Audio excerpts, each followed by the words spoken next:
My name is Godfrey Mwampembwa from Tanzania in Kenya. I'm an editorial cartoonist, animator, and TV producer. I'm currently at STIAS, working on a graphic novel project that touches on radicalization, violent extremism in the East African coast.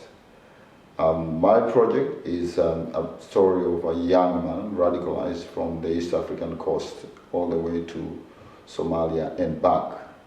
It looks at the radicalization, the link between radicalization and socio-economic issues, socio-economic inequalities that is rampant, especially in areas that are affected by the problem of radicalization and violent extremism. My lecture on the 26th of September will look at the process of research that I've done over the last 3-4 years, and we'll delve into some of the work that I've done already, but most importantly is also to look at the problem of radicalization and violent extremism, how it has started, especially looking at the problem from the East African perspective, but also to look at the historical context of the problem.